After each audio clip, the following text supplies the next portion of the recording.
What's up, guys? SummerSlam happened 2 days ago. This is a Tuesday. I'm filming this, and sorry it's been a while. My microphone was having a little problem, so that's why I didn't get a predictions and a top five for the week.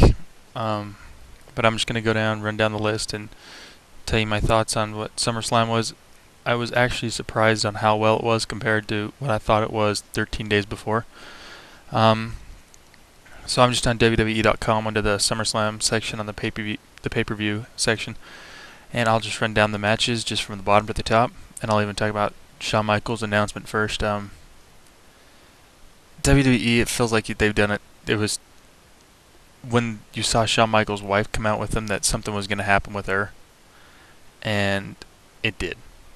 Plain and simple. After you heard Jericho come out, something was going to happen either to Shawn or either to his wife, and it seemed more like his wife than Shawn himself. So I think it was just kind of a waste of time to have her come out. Maybe they should have just went with a different way. Um, but that just opens more doors for Shawn Michaels and Chris Jericho to feud some more. So the winners take all match.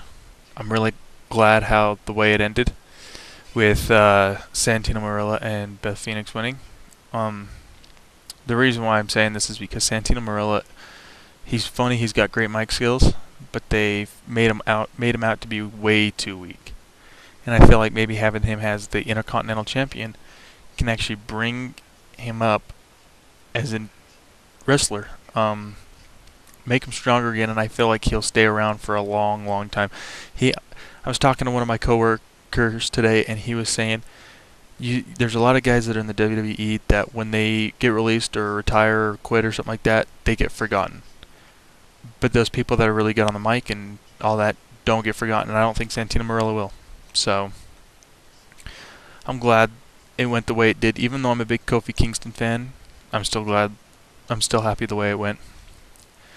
MVP versus Jeff Hardy. I actually got in when I started watching it. It was about match was just barely ending. The Shelton Benjamin had just barely ran in, so I missed the first however long the match was. I only got in there for like the last 2 minutes, which is good because that's right where I wanted to get to, was right at the end. I didn't want to catch all the, if it was a long boring match. I don't know, just let me know. I haven't heard anything about that. Batista defeated John Cena. I was completely shocked. I thought John Cena was going to take it. It was a really good match, though. Both of them really showed up, I feel. I wish Batista would show up like he did Sunday and like he did at WrestleMania 23. Every time he got into a wrestling match, I think he'd get. He already gets a push as it is. I think he needs to prove it. They're talking about other people that get pushes and then don't do so well, like Shelton Benjamin. But yet they turn around and Batista's doing these crappy matches, and yet he's getting this star-studded push like, what, for 2-3 years now, since 21, just like Cena. Matt Hardy defeated ECW champ Mark Henry via disqualification. I thought it was stupid how they ended it, but at the same time, I'm hoping I'm not watching ECW tonight because I already read the spoilers, but it didn't go the way that I thought they were going to do, especially since Jeff Hardy interfered and helped out Matt. I thought maybe he was going to be there and help out in some way or form to win the title, and he didn't. So I don't know what this means for ECW champion who's going to go against Mark Henry for the ECW champ. I hope it's Matt again. I really do. I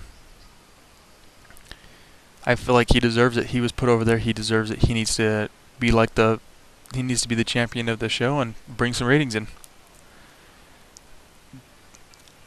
My thoughts on all three ECW, WWE, and World Heavyweight Championship match, they all lacked. I mean, next one I'll do is CM Punk defeats JBL. There was so many points in the CM Punk JBL match that were slow that just I didn't want to watch. I mean, my brother was down here playing Xbox. I watched him play more than I watched that match. I mean, I was listening to it, but I was watching him play more. But I'm glad that CM Punk finally got a legitimate win. Now, this next one was a complete bore fest. I watched during the Triple H Khali match. I was actually on another website playing a little game in a second window while that was running so I could get back in for the next match. It was the only reason why the Great Khali was in there was so Triple H didn't have to do so much work with bringing up, like, amping the match so he could be with his new kid, and he didn't want to have to give up the title yet. So, and the greatest Hell in a Cell match I've seen was probably this one. It was kind of a no-brainer, but I felt like they really pushed to what they needed to, and I don't know what to say. It was that good. Everything with tables, ladders, chairs coming out, breaking through the wall, the choke slam at the very end, the fire coming up. I mean, it was just brilliant. I felt like they did a really good job in this Hell in a Cell match. So that's my thoughts on SummerSlam. I'm gonna give it about a 3 3/4. Just because of all the championship matches, ECW, WWE, and hardcore. I mean, not hardcore, heavyweight were sloppy matches. They weren't the best matches in the world. And I mean, it's a good thing you had Batista versus John Cena and the Hell in a Cell match to bring it up. And I felt like that's what they were basing this around, not the championship matches.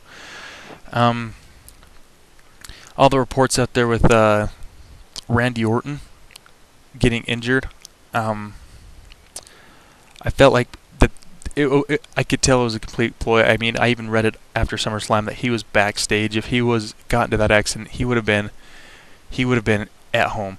I feel like it was just a ploy to make it so he could run at SummerSlam. I was thinking either during John Cena and Batista interfere and hurt John Cena, go against John Cena, and then I remember hearing a report right around draft day that they were going to have an evolution type of thing with Randy Orton and Batista. That could have been the perfect time to do it, or even going against Triple H, the one that injured him, and disqualify him. I don't know. It could have went a lot much better than it did. And then Unforgiven is the next pay-per-view. I like this idea with the new WWE Championship, with the Championship Scramble, and this is going to be a little bit of a spoiler, so I'll give you a couple of seconds if you want to turn it off. This is for Friday Night SmackDown. I was reading the spoilers, so I'll give you a couple seconds. Okay. SmackDown is also having one as well. So far, the participants that I've read is, of course, Triple H is going to be in it, Brian Kendrick, MVP, and Shelton Benjamin. And I'm hoping the last one is Jeff Hardy. I think that they really need to have Jeff Hardy in it. He's really been proving himself since his suspension that he wants to be with this company. They just haven't been giving him the time of day. And as well, Finlay. Finlay has been pretty much jobbing the past month. What is up with that? I mean, Finlay is a good wrestler. They need to keep Finlay, especially with Hornswoggle, because it's bringing such an attraction for the little kids like the Leprechauns. That they need to keep Finlay going. They need to give him a push. I feel like they need to give. If they don't give it to Matt Hardy, they need to turn around and give it to Finlay. I think one of those two need to have it. But that's my thoughts for Unforgiven, the whole Randy Orton thing, and my SummerSlam. If you guys have any questions, anything that you want me to shoot on, anything to rant, let me know. Email me, leave me a comment. But thanks for listening, guys. Peace.